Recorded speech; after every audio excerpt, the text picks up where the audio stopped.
بنانے کی درخواست کی ہے اور 9 فروری سے یہ جو لارجر بینچ ہے اس حوالے سے باقاعدہ طور پر سماعت کا آغاز کرے گا۔ تو عمران خان صاحب نے یہ سینس کر لیا کہ اگر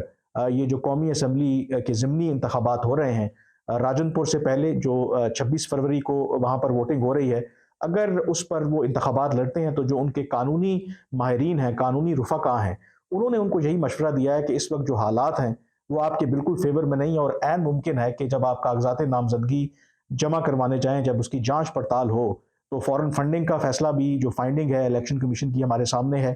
پھر یہ والا معاملہ بھی آ رہا ہے، تو عین ممکن ہے کہ آپ کو ڈسکوالیفائی قرار دے دیا جائے اور آپ کے لیے سیاسی مشکلات بڑھ جائیں۔ تو اس وجہ سے عمران خان صاحب نے یہ فیصلہ کیا ہے کہ وہ اب اس حلقے سے الیکشن نہیں لڑیں گے۔ انفیکٹ اس کے بعد جو 33 حلقوں سے یہ پارٹی نے اعلان کیا تھا کہ وہاں سے بھی عمران خان صاحب خود ہی الیکشنز لڑیں گے، اور اس کی ووٹنگ ہونی ہے 16 مارچ کو، اور اس پر بھی پارٹی کا یہی موقف تھا کہ عمران خان الیکشن لڑیں گے۔ لیکن یہ جو تیزی سے عمران خان صاحب کے لیے قانونی چیلنجز سامنے آ رہے ہیں عدالتوں کے ذریعے، تو اس کے بعد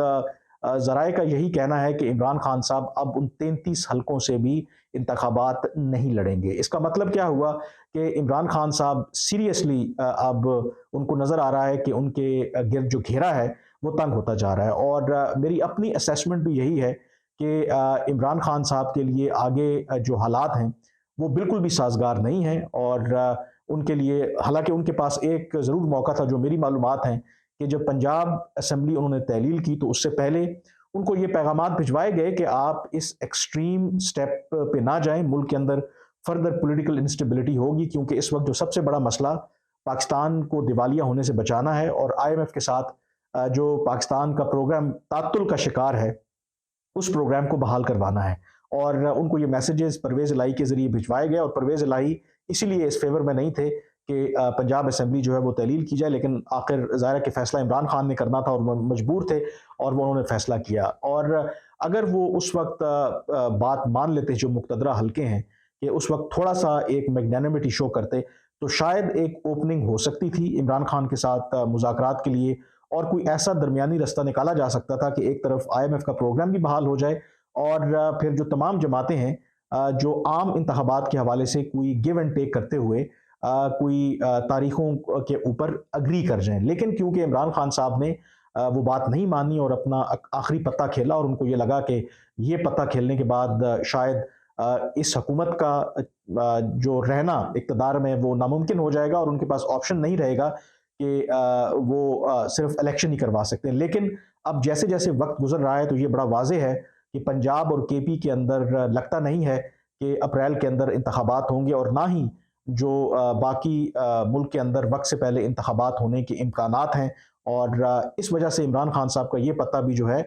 وہ کام کرتا دکھائی نہیں دے رہا، اور اس وجہ سے عمران خان صاحب کو اب بڑے اچھے طریقے سے پتہ ہے کہ حالات جس طرف جا رہے ہیں تو عمران خان صاحب کے لیے لگتا یہ ہے کہ نااہلی کی جو تلوار ہے وہ بڑی سیریسلی لٹک رہی ہے، اور اسی وجہ سے انہوں نے جو یہ قومی اسمبلی کے ضمنی الیکشنز ہیں وہاں سے انتخابات نہ لڑنے کا فیصلہ کیا، اور اپنے سپورٹرز کو مشورہ دینے والے کہ آپ نے گھبرانا نہیں ہے، عمران خان صاحب جو ہیں وہ خود گھبرا گئے ہیں۔ اس کے علاوہ آپ کو پتہ ہے کہ جو پشاور میں افسوسناک اور اندوناک دہشت گردی کا واقعہ ہوا، جس کے نتیجے میں قیمتی جانیں ضائع ہوئیں، اس سے ایک چیز واضح ہو گئی کہ دہشت گردی کے خلاف جو جنگ ہے ایک دفعہ پھر پاکستان کے اوپر آن پڑی ہے۔ جو کامیابیاں ماضی میں ہم نے حاصل کی تھی، جو امن و امان کی صورتحال پاکستان کے اندر بہتر ہوئی تھی، جو ریٹ آف دا اسٹیٹ ہم نے اسٹیبلش کر لی تھی، ایک دفعہ پھر جو کالعدم تحریک طالبان پاکستان ہے یا اس سے جو جڑے دوسرے گروہ ہیں، پاکستان کی سیکیورٹی کے لیے ایک بہت بڑا چیلنج بن گئے۔ آج پشاور میں ہم نے دیکھا کہ ایک ایپکس کمیٹی کا اجلاس ہوا جس میں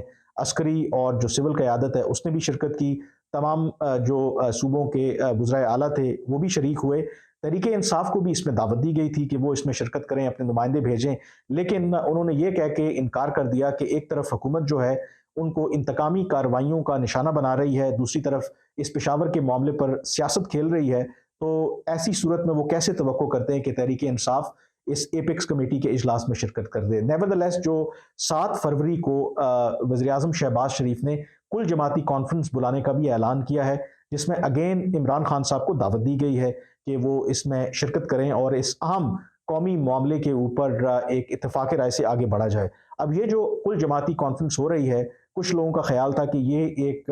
ونڈو آف اپرچونٹی ہو سکتی ہے عمران خان اور جو باقی جماعتیں ہیں سیاسی اور اسٹیبلشمنٹ کے درمیان، کہ ایک مذاکرات کی راہ ہموار ہو اور جو باقی اس وقت پاکستان کے اندر سیاسی ہیجان ہے اس حوالے سے کوئی وے آؤٹ نکلے۔ لیکن یہ جو امید تھی لوگوں کی وہ شارٹ ٹرم رہی، کیونکہ عمران خان صاحب اور تحریک انصاف نے بڑا واضح کیا ہے کہ وہ اس کل جماعتی کانفرنس میں شرکت نہیں کریں گے، اور یہ کوئی حیران کن بات نہیں ہے۔ ماضی میں خود جب عمران خان صاحب وزیر اعظم تھے تو ان کے دور میں کئی بڑے بڑے ایسے واقعات ہوئے جس پر جینوئنلی پاکستان کو ایک قومی اتفاق رائے کی ضرورت تھی، لیکن عمران خان صاحب نے ہمیشہ جو اس وقت کی اپوزیشن جماعتیں ہیں ان سے ہاتھ ملانے سے انکار کیا۔ اس سلسلے میں جو سب سے اہم پاکستان کے اندر فروری 2019 میں پلوامہ کے بعد جب امریکہ نے پہلی دفعہ 1971 کے بعد پاکستان کے اندر اپنے لڑاکا طیارے بھیجے، اور اس کے بعد پاکستان کی جو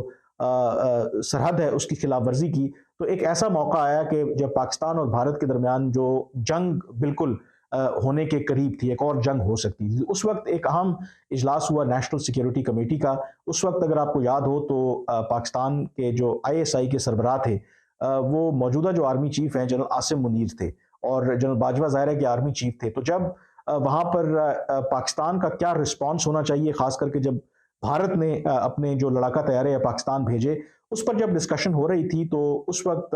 بطور DG ISI general Asim Munir نے عمران خان صاحب کو یہ مشورہ دیا کہ اس حوالے سے آپ ایک آل پارٹیز کانفرنس بلائیں، اور یہ کیونکہ قومی نوعیت کا معاملہ ہے تو اس میں بہتر ہے کہ آپ جو تمام اپوزیشن کی جماعتیں ہیں ان کو آن بورڈ لیں، اور خاص کر کے لیڈر آف دی اپوزیشن جو اس وقت شہباز شریف تھے ان کو باقاعدہ طور پر اس کل جماعتی کانفرنس میں شرکت کی دعوت دیں۔ لیکن عمران خان صاحب نے صاف انکار کر دیا۔ انہوں نے کہا کہ اگر بات کرنی ہے آپ نے تو اپوزیشن سے تو آپ کریں، کم از کم میں اپوزیشن سے اس سلسلے میں کوئی بات نہیں کروں گا۔ اور اس کا نتیجہ کیا نکلا کہ ڈیفینیٹلی جو پرپوزل تھا وہ ریجیکٹ کر دیا انہوں نے جنرل عاصم منیر کا، اور میٹنگ ضرور ہوئی جو تمام اپوزیشن کے لوگوں کو بلایا گیا، اور کہا یہی جاتا ہے کہ عمران خان صاحب جو دوسرے کمرے میں موجود رہے، لیکن انہوں نے جس میں جو عسکری قیادت ہے وہ اپوزیشن کے رہنماؤں کو جو بریفنگ دے رہی تھی، عمران خان نے اس میں شرکت نہیں کی تھی۔ اس کے بعد بھی جب امریکی افواج کا انخلا ہو رہا تھا افغانستان سے، اور اس کے بعد جو کالعدم تحریک طالبان پاکستان کے ساتھ مذاکرات کا معاملہ یا اس کو کیسے ٹیکل کرنا ہے، اس پر عمران خان جب وزیر اعظم تھے تو بند کمرہ اجلاس بھی ہوئے پارلیمنٹ کے اندر، اور اس میں جو عسکری قیادت نے بریفنگ بھی دی تمام جو پارلیمان کو، تو ان اہم اجلاسوں میں بھی عمران خان صاحب نے شرکت نہیں کی۔ تو عمران خان صاحب کسی صورت میں بھی اپوزیشن کے ساتھ اس وقت ہاتھ نہیں ملانا چاہتے تھے۔ اب جب وہ اپوزیشن اقتدار میں آ گئی ہے تو میرے خیال میں کوئی امکان ہے ہی نہیں۔ اسی وجہ سے عمران خان صاحب کے بارے میں جو اسیسمنٹ ہے وہ یہی ہے کہ عمران خان صاحب بنیادی طور پر ایک سپوائلر ہیں۔ وہ سیاسی اختلافات اپنی جگہ پہ، ہر جماعت کے ساتھ میرے خیال میں زیادتیاں ہوئی ہیں، یہ بھی حقیقت ہے کہ اسٹیبلشمنٹ نے زیادتیاں کی ہیں، اسٹیبلشمنٹ کا سیاست کے اندر ایک کردار رہا بھی ہے، وہ الیکٹڈ گورنمنٹس کے خلاف سازشیں بھی کرتے ہیں، لیکن اس کے باوجود جو قومی نوعیت کے معاملات جب بھی ہوئے تو پھر سیاسی جماعتوں نے ان اختلافات کو سائڈ پر رکھ کر کچھ چیزوں کے اوپر اتفاق رائے پیدا کرنے کی کوشش کی۔ لیکن عمران خان صاحب جو ہیں وہ اس معاملے میں ان تمام جو سیاسی جماعتیں ان سے مختلف ہیں، اور وہ کسی بھی طرح سے بے شک وہ قومی نوعیت کے معاملات ہوں اس پر اپوزیشن یا گورنمنٹ کے ساتھ ہاتھ ملانے کے لیے تیار نہیں ہیں۔ آج کے وی لاگ سے اتنا ہی، مجھے اجازت دیجیے، اللہ حافظ۔